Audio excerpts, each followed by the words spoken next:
Hello everyone. This is Miss Spann's Fundamentals of Learning, 5 tips in 5 minutes. If this is your first time joining me, please hit the subscribe button. Now, the question was asked, how do I help my kindergartner with their sight words at home? So I'm going to give you 5 tips that you can practice to help them to achieve this goal or to answer this question. All right, so when we talk about sight words, tip number 1, every school is different. Every classroom is different. Some schools want kids to learn 50 words before getting to 1st grade. Some schools want kids to learn 100 words before getting to 1st grade. So every school is different. So I want you to find out from the teacher what words your child will be focusing on and what's the expectation for them before they get to 1st grade, okay? So check on that expectation.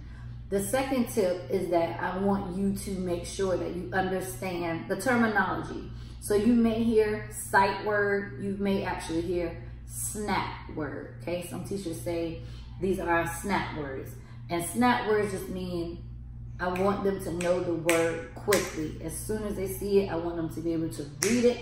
That's a snap word, also known as a sight word, okay? They don't want them to break the sounds apart. They don't want them to say each sound like at, and blend it back together. They just want them to know that word on sight, okay? So that's why sometimes it's called a snap word.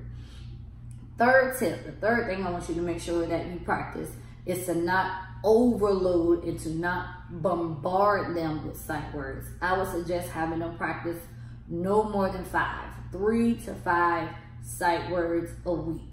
Once they master them, move them on. If they learn 3, but they're still struggling with 2, give them 3 new words and have them practice the other 2 continuously as well, okay? Third tip. I want you to make sure that you create some flashcards for them. I want you to take each sight word, put it on its own card so that they're practicing. So this is my sight word card. On the front, I have my sight word. On the back, I have my sentence to match that word. Okay, the word is my. On the back, this is my dog. And I also like to make my sight words different colors. So my is green, am is blue, I is red.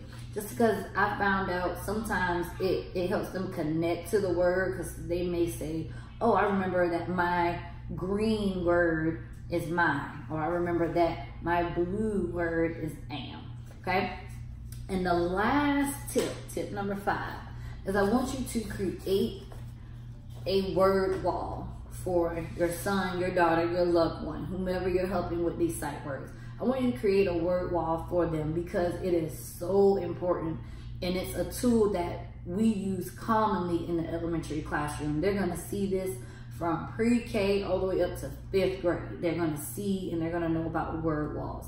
So if they have a word wall at school and they have a word wall at home, it can be a very powerful and a very effective tool for them. So the way that we use a word wall is we take all of the letters in the alphabet, and whatever is the first letter in our word, that's the category that it goes in. That's the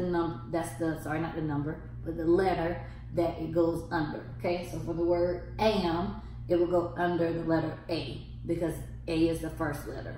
For the word my, it will go under the letter M because the M is the first letter in that word, okay? So you can have them decorate the front piece of paper for their word wall if you want them to. They can design it, they can make it look pretty and nice. You can use construction paper, you can use copy paper. It doesn't really matter as long as the letters and everything are separated and they have space to actually add more and more words to it, okay? So we're making sure that we contact teachers to understand or to find out information about what sight words they will be practicing. We are making sure that we understand that snap words and sight words are the same thing. We are making sure that we don't bombard them with more than 5 words a week. We're making sure we make those index cards, those flashcards, and we're making sure that we make them their own personal word wall that they can have, okay? This has been Miss Spann with Miss Spann's Fundamentals of Learnings, 5 tips in 5 minutes. If you would like more videos like this, or if you want to contact me, please click the link in the description below. And I thank you for watching.